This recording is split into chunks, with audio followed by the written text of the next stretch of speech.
Hi friends, இப்போ electronic circuits 2ல போன வீடியோவில் பார்த்தீங்கன்னா general form of an LC oscillator பார்த்தோம். இப்போ நம்ம டைப்ஸ் ஆஃப் எல்சி ஆசிலேட்டர்ஸ் பார்க்க போகிறோம். So Hartley oscillator, Colpitts and Clapp oscillator பற்றி பார்க்க போகிறோம். ஸோ இப்போ ஹார்ட்லி ஆசிலேட்டர் எடுத்துக்கிட்டிங்கன்னா அதோட reactance elements X1, X2 and X3 அப்படின்னா Z1, Z2 அண்ட் Z3ன்னு சொல்லுவோம். அந்த X1, X2 பார்த்தீங்கன்னா இண்டக்டன்ஸாக இருக்கும். X3 பார்த்தீங்கன்னா that is going to be a capacitance for the Hartley oscillator. இதே கால்பிட்ஸ் ஆசிலேட்டராக இருந்தால் X1 and X2 வந்து கெப்பாசிட்டன்ஸாக இருக்கும் அண்ட் X3 பார்த்தீங்கன்னா இண்டக்டன்ஸாக இருக்கும். நெக்ஸ்ட் ஹார்ட்லி ஆசிலேட்டரோட இன்ட்ரொடக்ஷன் பார்க்க போகிறோம். ஸோ இப்போ ஆல்ரெடி சொன்னது தான் Z1, Z2 பார்த்தீங்கன்னா going to be inductors, Z3 is a capacitor. இப்போ ரெசிஸ்டன்ஸ் பார்த்தீங்கன்னா R1, R2 and emitter resistance RE use பண்ணுவோம். that are the biasing resistances that is going to provide the necessary DC bias to the transistor. Cin பார்த்தீங்கன்னா that is going to be a emitter capacitance, that is a bypass capacitor. CC1 and CC2 that are the coupling capacitors.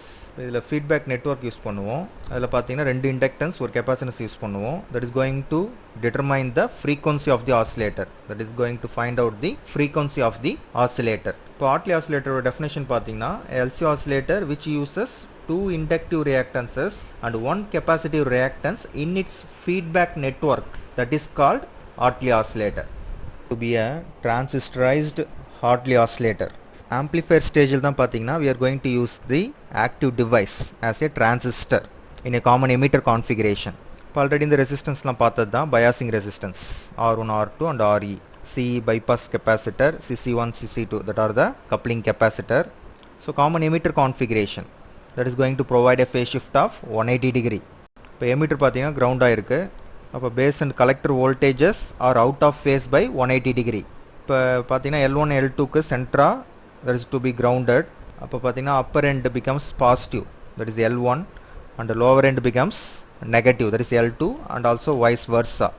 அப்போ பார்த்தீங்கன்னா this is going to be a feedback network இல்லை tank circuit சொல்லுவோம். அந்த is L1, L2 and C capacitance. This is going to provide a additional phase shift of 180 degree. So total transistor or 180 degree phase shift வந்து produce பண்ணும். And also this tank circuit or feedback network that is going to produce another 180 degree phase shift. Total பார்த்தீங்கன்னா 360 degree, that is going to satisfy the oscillating conditions. Next Hartley oscillator ஓட derivation பார்க்கலாம் from the general equation. So general equation of an LC oscillator already பார்த்தோம். அதோட equation தான் இது. HIE of Z1 plus Z2 plus Z3 plus Z1 into Z2 into 1 plus HFE plus Z1 Z3 equal to 0. That you consider as a first equation. Next Z1 reactance பார்த்தீங்கன்னா that can be written as j omega into L1 for the inductance. Z2 inductance j omega L2. Z3 பார்த்தீங்கன்னா that is going to be capacitance. So capacitance பார்த்தீங்கன்னா 1 divided by j omega C ன்னு எழுதுவோம். So that is equal to minus j divided by omega C ன்னு எழுதுறோம். டினாமினேட்டரில் இருக்கிற j வந்து numerator கொண்டு போகும்போது that is going to be become minus. You consider that as a fourth equation. இப்போ வந்து second, third and fourth equation வந்து first equationல substitute பண்ண போகிறோம். அப்போ Z1, Z2, Z3க்கு பதில் substitute பண்ணுறோம். அதேமாதிரி செகண்ட் டேர்ம்லையும் Z1, Z2க்கு substitute பண்ணுறோம்.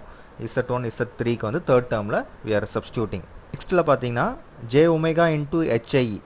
அப்போ j omega வந்து காமனாக எடுக்கிறோம் இந்த ஃபஸ்ட் டேர்ம். அப்போ j omega HIE காமனாக எடுக்கும்போது L1 plus L2 minus 1 divided by omega square into Cன்னு வரும். ஏன்னா நியூமினேட்டரில் ஒமேகா இல்லை, அதனால் டினாமினேட்டரில் இன்னொரு ஒமேகா நம்ம வந்து இன்க்ளூட் பண்ணுறோம். ஸோ ஒமேகா ஸ்கொயர் இன்ட்டு Cன்னு வரும்.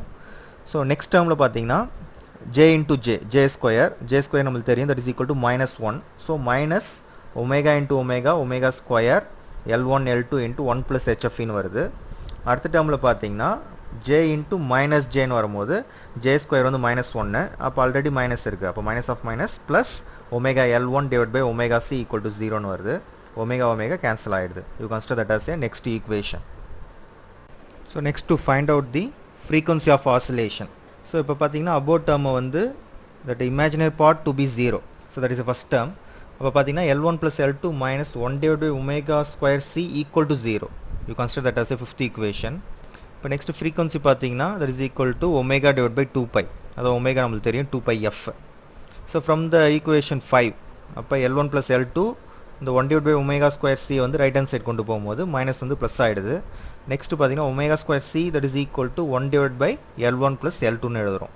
நெக்ஸ்ட் omega square C அந்த c வந்து பார்த்தீங்கன்னா நம்ம denominator of the right hand side கொண்டு வந்துடுறோம். அப்போ ஒமேகா ஸ்கொயர்னு இருக்குது. So omega equal to 2πf. அப்போ 2πf வந்தாங்க நீங்கள் ஒமேகாக்கு பதில் சப்ஸ்டியூட் பண்ணுறீங்க.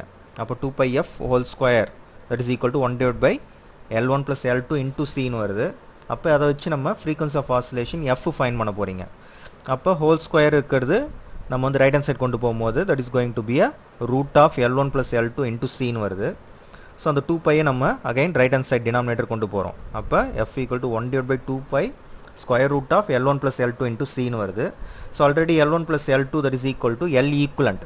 அப்போ F equal to 1 / 2π square root of L equivalent into C. Hartley oscillator பொறுத்த வரைக்கும் நம்மளுக்கு தெரியும் 2 inductance and 1 capacitance. So this is the equation for frequency of oscillation for Hartley oscillator. Next we have to consider the real part from the equation 4a. So அப்போ second and third term எடுத்துக்கும் போது that is equal to L1 by C ன்னு வருது. அப்போ L1 இங்கே வந்து cancel ஆகிடுது. அப்போ 1 + HFE that is equal to 1 / omega square வந்து denominator of the right hand side கொண்டு வந்துடும். omega square into L2. இப்போ ஆல்ரெடி capacitance C இருக்குது. So from the sixth equation we have to substitute the omega square value. So omega square value already நம்மளுக்கு தெரியும் 1 / L1 + L2 into C. அதை வந்து omega square பதில் substitute பண்ணிடுறோம்.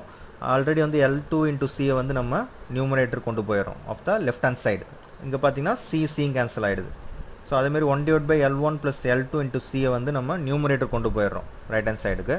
இப்போ C cancel ஆகிடுது. So 1 + HFE that is equal to L1 + L2ன்னு இருக்குது. So டினாமினேட்டரில் இந்த L2 வந்து நம்ம கொண்டு வந்துடுறோம். லெஃப்ட் ஹேண்ட் சைடு நியூமரேட்டரில் இருக்க L2 வந்து ரைட் ஹேண்ட் சைடு டினாமினேட்டர் கொண்டு வந்துடுறோம். இப்போ பார்த்தீங்கன்னா 1 + HFE. அப்போ அந்த 1 வந்து நம்ம ரைட் ஹேண்ட் சைடு கொண்டு வரும்போது -1 ஆகிடுது. அப்போ L1 + L2 / L2 -1ன்னு வந்துடுது. இப்போ LCM எடுக்கும்போது L1 + L2 -L2 / L2ன்னு வரும். அப்போ L2 - L2 வந்து கேன்சல் ஆகிடுது. So HFE that is equal to L1 / L2. So this is the value of HFE that is required to satisfy the oscillating conditions. So frequency of oscillation already தெரியும். F equal to 1 / 2π root of LC. That L for the L equivalent. இப்போ for a mutual inductance of M, அப்போ HFE வந்து greater than or equal to L1 + M / L2 + M ன்னு எழுதலாம். So where L equivalent or L equal to L1 + L2 + 2M ன்னு எழுதலாம். Thanks for watching.